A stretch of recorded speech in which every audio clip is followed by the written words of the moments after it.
magpapalit tayo ng pulley assembly, yung pulley tensioner sa ating aircon.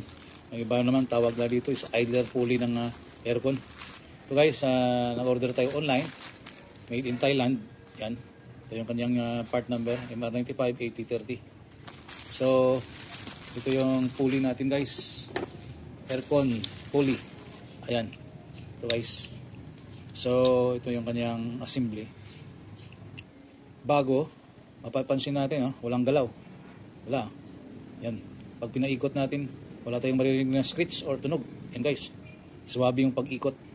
Samantala yung luma natin, hindi pa napapalitan ng kanyang idler pulley or tensioner pulley ng aircon. So may naririnig tayong medyo maingay bearing na yan ng ating aircon pulley.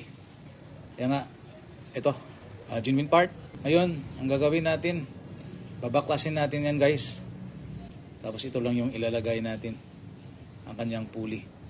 Okay, so umpisahan na natin guys. Ito yung sa pulley natin is 22. Samantala ang atin namang dapat na extension tayo para maluwagan natin ang belt ng maayos. So ito number 12, yung panghigpit at pangpaluwag ng ating belt. Okay guys, simulan na natin ang pagtanggal ng lumang tensioner pulley ng ating aircon or idler pulley. Ayan guys, ito na yung ating tensioner pulley na luluwagan guys, para matanggal natin yan. Kailangan natin luwagan para matanggal at mapalitan.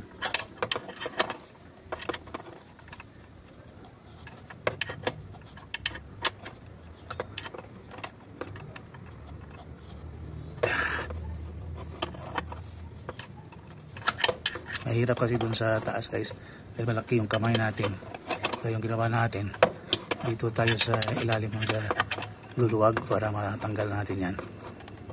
Yan. Pagkatapos nyo guys, maluwagan natin, luwagan natin dun sa taas yung ating belt. Yan guys, luwagan naman natin to. Yan, belt natin para matanggal natin guys. Okay. So, tingnan natin guys kung pwede na tanggalin.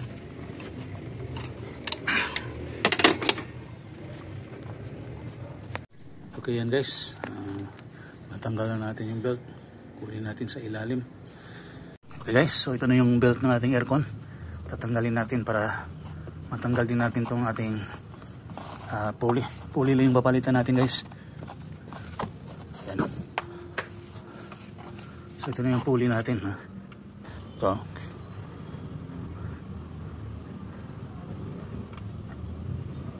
Yan, tutunog guys pag naikot. Marinig yung bearing. Okay.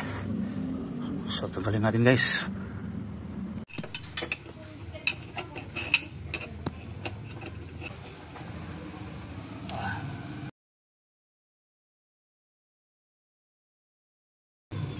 Ito guys, yung kukunin natin yung pulley sa baba tayo kumuha dahil sa taas hindi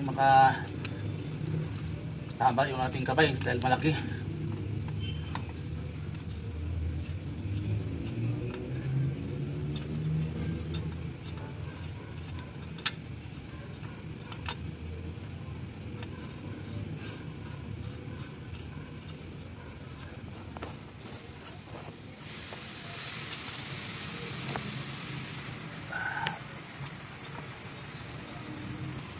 Guys, malapit na. Yun. Okay. Ito yun, pero may kasama pa yan. Ito yung kanyang set. Ito guys, yan, dalawa. Ito. Saka ito. Yun. Oh. Ito guys, yung kinuha natin na luma at ito yung bago natin na pulley. Tingnan itong luma natin. Yan. Ito yung set. Ngayon to. Yan. May lumalabas na siya ng mga oil. Ito guys ito yung luma. Kaya pag pinaikot natin, maririnig mo. Yon. Yan guys. Yan. So may tama na yan. At saka kung mapapansin nyo guys, ang bilis ng umikot. Yan. Yan. So, yung bago, iba ito. Yung bago ito guys, ha. Pag pinaikot natin, yan, hindi mo siya mapaikot, oh. Yan. Yun lang. So, ito yung maayos na pulley guys. So, kakabit na natin. Tanggalin lang muna natin ito guys. Yung kanyang assembly. Punasan muna natin para walang oil na didikit.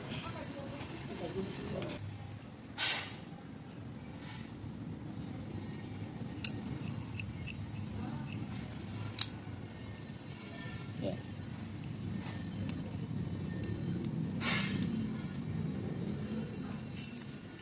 Yan, ito guys. Ito yung bago niya, walang bahid.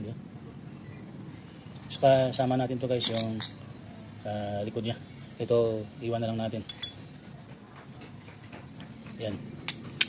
Pero guys, pag nagkabit tayo, ito yan. So, okay. So, kabitan natin guys. Sige.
Ayun guys, nakabit na natin. Tapos, balik natin yung belt niya.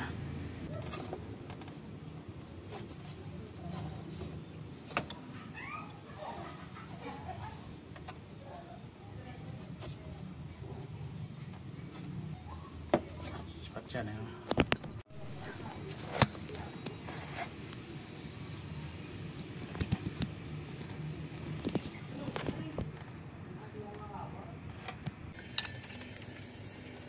Yan. Para mahigpit na natin ng ating belt.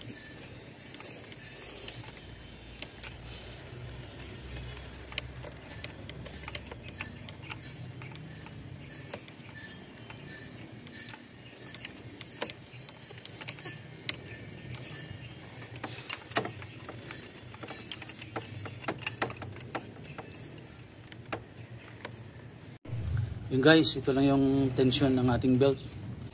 Okay. So, higpitan na natin guys. So, higpitan na natin. Ito. Yan.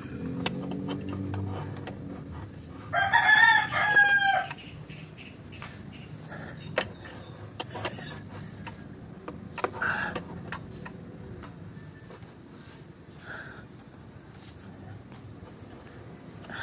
Yan guys. Okay na yan. So, testing na lang natin.